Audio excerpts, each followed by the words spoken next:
கர்த்தருடைய நாமத்திற்கு மகிமை உண்டாவதாக.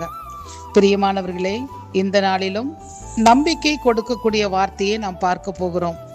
ஆம், சங்கீதம் 138:8 தாவீது இப்படி சொல்லுகிறார், கர்த்தர் எனக்காக யாவும் செய்து முடிப்பார் என்று. பிரியமானவர்களே, தேவை நிறைந்த உலகத்தில் தேவையை பூர்த்தி செய்ய ஒவ்வொரு நாளும் பல பிரயாசங்கள் பட்டு கொண்டிருக்கிறோம். ஆம், நம்முடைய வாழ்க்கையில் தேவைகள், எதிர்பார்ப்புகள் பல உண்டு.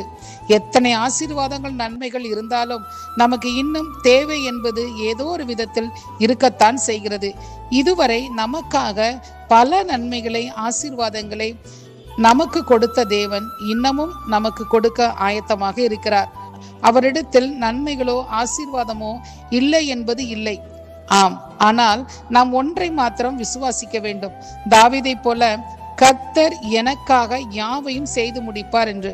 ஆம் பிரியமானவர்களே, சிலர் கர்த்தர் எனக்கு எதுவுமே செய்யவில்லை என்று யோசிப்பது உண்டு, அல்லது என்ன செய்தார் என்று யோசித்து பார்க்கும் பொழுது சங்கீதம் 103 தாவீது 5 விதமான காரியங்களை குறிப்பிடுகிறார். தன்னுடைய ஆத்துமாவோடு அவர் பேசும் பொழுது, இதுவரை அவர் செய்த சகல உபகாரங்களையும் மறவாதே என்றும், இரண்டாவதாக அக்கிரமங்களை எல்லாம் மன்னித்ததை நினைத்தும், மூன்றாவதாக இதுவரை வந்த எல்லா நோய்களையும் குணமாக்கினதை நினைத்தும், நான்காவதாக எத்தனையோ முறை பிராணனை அழிவுக்கு விலைக்கு மீட்டதையும் நினைத்தும், இதுவரை அவருடைய கிருபையினாலும் இரக்கத்தினாலும் நடத்தி வருகிறதை நினைத்து தாவீது தன் ஆத்துமாவுக்கு நன்றி சொல்லும்படி அவர் சொல்லுவதை பார்க்கிறோம். ஆம் பிரியமானவர்களே, கர்த்தர் நமக்காக யாவையும் செய்து முடிக்கிறவர். இதுவரை இவைகளை நம்முடைய வாழ்விலும் செய்து கொண்டிருக்கிறார், இனி வரக்கூடிய நாட்களிலும் செய்ய போகிறார்.